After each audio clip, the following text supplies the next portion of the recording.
Hello, so today I have two pens with me here, a Kaigelu 316 and a Jinhao 100 Centennial.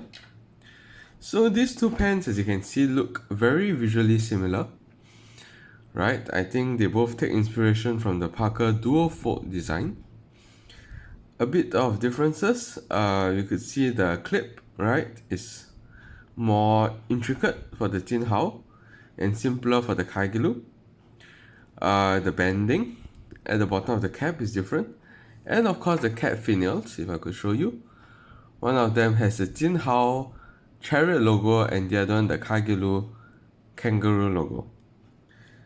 So one will immediately notice that the Kaigelu is much heavier. That's probably because the end cap as well as the section holder are both made out of brass, whereas the Jinhao Centennial is probably completely made out of plastic or resin. So I got with you here both fine nips for the Jinhao, as you can see, fine nip, which I very much like.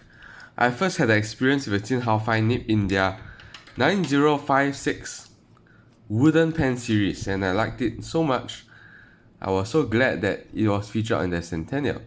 And this is the Kaigelu F nib with the kangaroo, slightly more interesting design with a bit of a two-tone plating, although not perfectly done. And so the resin is also slightly different. I chose two similar colors of each so that I can do a more fair comparison. But as you can see, this one has a sort of a cracked ice kind of design, a bit of chatoyancy, a bit of sparkly powder they probably added into the resin. Whereas for this one, it's very much pearlescent. You can even see the light refracting through the material and giving it this nice glow to it. So it's all up to taste, which one you prefer, right? Whether it's the more simple looking resin over here or the more flamboyant, pearlescent, almost iridescent resin you have in the Kaigelu 316. So let's talk a bit about the experience I had for both of these pens. I've ordered more than one of these pens. I've ordered one more Jinhao 100 and one more Kaigelu 316. So actually, my experience with ordering the Kaigelu 316s were a rather disappointing one. Three of them that I ordered, one of them, the barrel, had poor threadings with the section, and therefore, not this pen, I kept it away, but when you screw it in, it doesn't completely close. That's for the pen which I put it away. I shall use it for spare parts. So that was rather disappointing. In addition, the fine and medium nibs also needed some work on when I first bought them. Both of them had what I suspected to be a baby's bottom problem. I just gently sanded it off with a very fine sandpaper, and it works fine now. Previously it had inconsistent ink flow despite using pretty wet inks. So whereas for the two Jinhaos I bought, they had much less work I had to do. Of course, one of them had a slightly imperfect nib and feet holder within the section, and that had to be replaced. But otherwise, it was quite beautifully writing straight from the box or packaging. Alright, so let's put aside the other two pens and let's focus once again on these two very marble looking pens. And let's see how the Jinhao fine nib compares to the Kaigelu fine nib. So I have here a Rhodia pad, and I shall write the Jinhao fine nib first.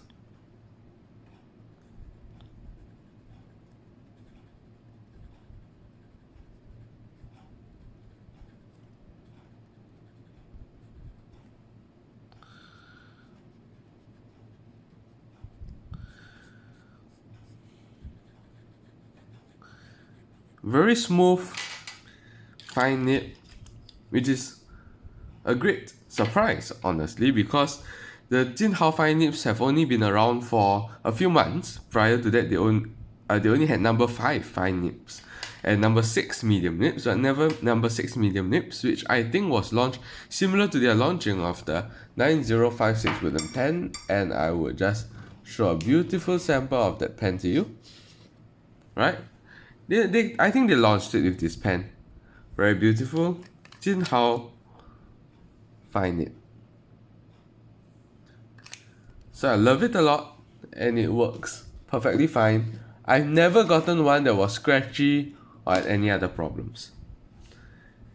Alright, so the ink here is Iroshizuku, right? Let me just check the name. Iroshizuku Konpeki ink, right? So it's a beautiful blue, flows very well. And let's take a look at the Kaigelu 316 and how it writes.